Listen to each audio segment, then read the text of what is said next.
This segment of Dead Downwind's Wild Extremes is being brought to you by Dead Downwind, the leader in scent prevention. It's not just luck. Well, guys, you are going in with me cold. We're going in on a property I've never ever stepped foot on before. I've heard there's some great deer in here, and just looking at the lay of the land, we've got a cornfield that lays directly west of this timber, this draw. We're going in with the wind at our face, and what I'm going to be looking for, I'm going to try to find a staging area. This is the first part of November. The bucks have just started to put the push on the does. More likely not finding any receptive does, but they're going to be patrolling and rolling. The key to getting on top of deer when you're going into a place cold for the first time is being able to recognize structure that will funnel deer movement. From a distance, I'll glass the property and identify, if possible, the obvious food sources and what appears to be bedding areas. And then, along with my cameraman, we'll sneak in, set up between the two, and then start hunting. Once I start seeing deer doing what deer do, if I need to adjust, I do what I call moving to the movement. When I started hunting more aggressively, I started giving more deer a ride in my truck. But when I say aggressively, I don't mean that you can ignore all of the basics. When you're going head-to-head with a big whitetail, or for that matter, any whitetail, you are trying to take one of the toughest survivalists that walk the earth. A survivalist that lives and dies by his or her nose. So the number one consideration has got to be scent control, or actually scent prevention. Well, here we are, 30 foot in the air. We came in here, I was looking for structure, and we found it. This is awesome. Got a ridge behind us that kind of works up into a bedding area. And actually, we saw some does working the ridge when we came in. Some great big rubs right behind us. We've got the wind quartering into us, and they're coming down. We've got this shelf right underneath of us here. We're going to see deer. We're going to get into it. It's going to be an exciting night.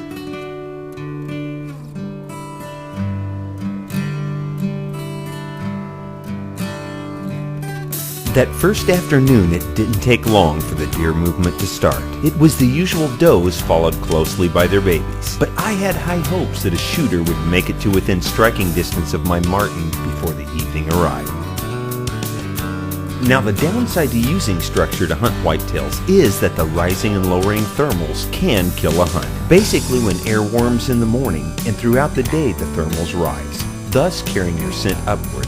But in the evening, when temperatures start to descend, the reverse happens. And then, throw in a hill or large obstruction in the mix, and now you have a vortex that can do crazy things with your scent. Having the two young bucks under my feet let me know that my Dead Downwind was indeed on the job.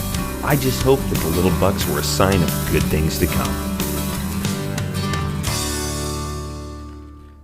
Well, we're back in the tree. We did a little scouting trip. My motto has always been move to the movement. Well, we've been seeing a lot of deer about 60, 70 yards in front of us, moving up to this ridge behind me.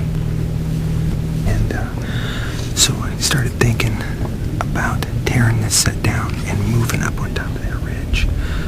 So we did a little scouting trip, and what I found up there, some tremendous rubs, some tremendous buck sign, and it's all leading right here to this tree. So we're going to stay put, and I will probably want to pull my bow back and jump in front of my carbon tech. See a monster push a doe up where I was thinking about moving.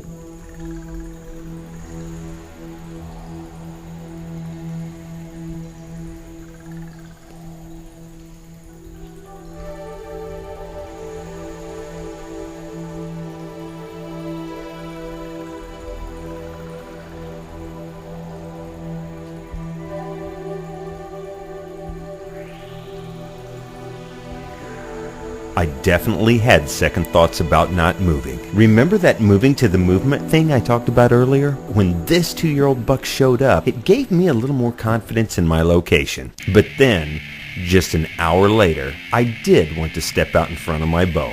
If I had only pulled the stands and moved when I had the inclination, this great buck that was working up the adjacent ridge would have been in the open at less than 15 yards. Lesson learned. That's it, big eight. Big 9. Holy cow.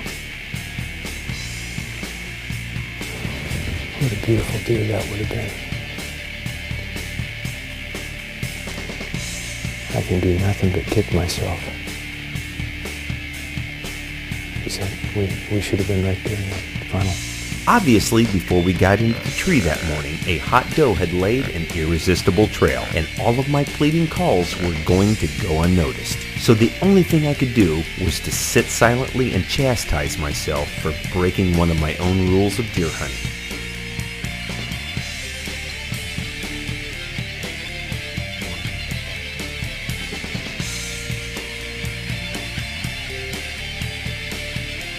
I should have been more aggressive and moved the stands earlier that morning.